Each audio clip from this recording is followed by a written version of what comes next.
C'est parti. Dans les problèmes de posture, il y avait aussi, je souffrais d'arthrose du cou et je me suis aperçue que je suis toujours mal installée devant mon ordinateur et donc la position est vraiment très importante et cette réflexion que j'ai faite avec Gabriel m'a beaucoup aidée aussi. Précisément, est-ce que ça vous a apporté quoi, du confort?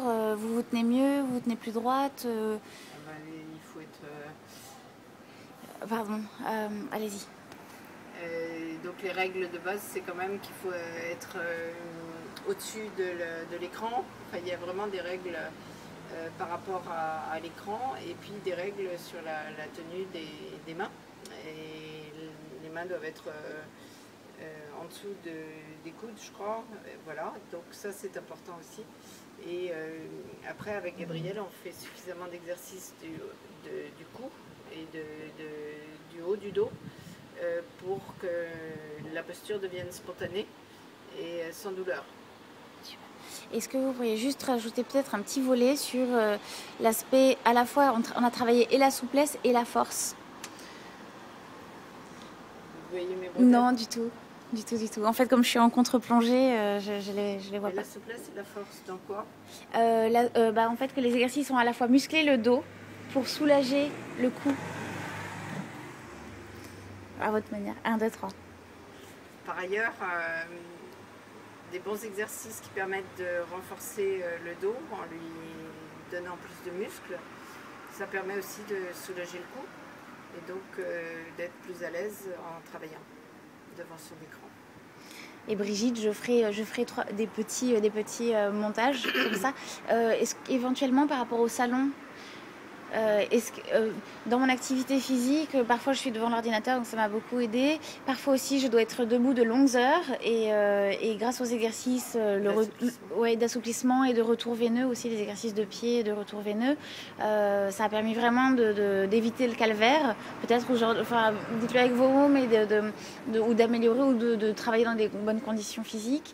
Et peut-être par rapport aux vignes où parfois j'ai un métier physique et du coup, le fait vous pouvez finir sur l'aspect de travail, troubles musculo-squelettiques en fait au travail. Après, le fait de travailler la posture, ça donne beaucoup plus d'aisance. Si vous aviez des difficultés à certains endroits, notamment le fait dans votre travail, si ça vous a amélioré, n'hésitez pas. Si vous avez une petite anecdote, je dirais pas aux vignes, mais oui, voilà, non. Je dirais pas aux vignes, mais même attraper quelque chose de lourd. Oui, voilà. Ouais, même un enfant. Ou un enfant. Ouais. Ou dans le frigidaire. Même. Oui, voilà, tout à fait. Une casserole trop lourde. Et du coup, faire le lien, faire le lien entre par rapport au quotidien, en fait, faire le lien du travail, dire par exemple, j'avais besoin de rester de longues heures debout et le travail de sangle abdominale, d'étirement et de retour veineux m'a vraiment permis de retrouver un confort. Allez-y. Dans les postures que j'ai au travail, il m'arrive de faire des salons et là, évidemment, les journées de salon debout, c'est terrible pour le dos et ça donne une sensation de fatigue terrible. Et donc pour éviter ça, on a fait des exercices de retour veineux, de sangle abdominale pour le maintien du haut du buste et puis d'étirement. Et l'ensemble de ces exercices dans une journée de salon, ça permet aussi d'économiser beaucoup d'énergie et de se sentir beaucoup moins fatigué à la fin de la journée. Et ensuite, dans les positions domestiques, je pense à attraper une cocotte en bas du frigidaire, une cocotte bien lourde. Et donc là aussi, il y a des postures à ne pas prendre. Et puis, le fait de serrer la sangle abdominale avant l'effort, on dit que c'est un basique, mais n'empêche qu'il faut apprendre à le faire correctement et c'est ça qui est difficile.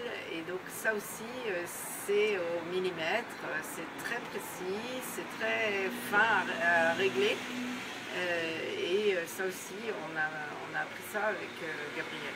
Descendre, se mettre à genoux, se relever, attraper un objet lourd, attraper un enfant. Tout ça, c'est vraiment... on a beaucoup progressé dans ce domaine. Waouh, merci.